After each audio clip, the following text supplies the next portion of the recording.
നിങ്ങൾ കണ്ടിട്ടില്ലേ? ആ ഗുഹാമുഖത്തേക്ക് കയറുമ്പോ തങ്ങളിങ്ങനെ വിരലുമ്മലിങ്ങനെ നടക്കുന്ന കണ്ടപ്പോ സിദ്ദീഖുർലാൻ ശ്രദ്ധിച്ചു നോക്കുമ്പോ അവിടുത്തെ കാലിന് മുറിവ് പറ്റിയിട്ടുണ്ട്. തങ്ങൾ 53 വയസ്സല്ലേ തങ്ങൾക്ക്. അന്ന് മുത്തനബി സ്വല്ലല്ലാഹു അലൈഹി വസല്ലം തങ്ങളെ സിദ്ദീഖുർലാനും എടുത്തിട്ട് ഷോൾഡറിൽ കുഞ്ഞിനെടുക്കണ മാതിരി എന്തായിരിക്കും സിദ്ദീഖുർലാനുവിനെ നമുക്ക് പറയാന്ന് കഴിയൂല കേട്ടോ. അത് വേറെ ലോക. എടുത്തിട്ട് മല ഇങ്ങനെ കയറി ഗുഹന്റെ അടുത്തെത്തിയപ്പോൾ പറഞ്ഞു, തങ്ങൾ കയറല്ലേ, ഞാൻ ഒന്ന് മൊത്തം വൃത്തിയാക്കിട്ട് മൊത്തം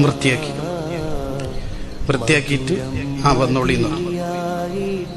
അങ്ങനെ ഒരു ദ്വാരം മാത്രം ബാക്കിയുണ്ടായിരുന്നു. അതിനാ കിട്ടിയ പാമ്പ് കടി. സിദ്ദീഖുർലാന്റെ ടെൻഷൻ പാമ്പ് കടിച്ചതിലല്ല. പിന്നെ എന്തിനാ ടെൻഷൻ എന്ന് വെച്ചാല് എന്റെ കണ്ണീര് ഉറ്റിപ്പോയില്ല. ഞാൻ കാല് വലിച്ചിട്ടില്ല, പക്ഷെ കണ്ണീരങ്ങോട്ട് ഉറ്റിപ്പോയി. അപ്പൊ തങ്ങൾ നെട്ടിപ്പോയി. അതില അവർക്ക് ടെൻഷൻ. എന്താ പറ്റിയത്? അപ്പൊ പാമ്പ് അടിച്ചു. ഉടനെ പറഞ്ഞൊരു വാക്കുണ്ട്, ഫിദാക അബി വ ഉമ്മി യാ റസൂലുള്ളാഹ് എന്ന് ഉടനെ പറഞ്ഞ വാക്കുണ്ട്.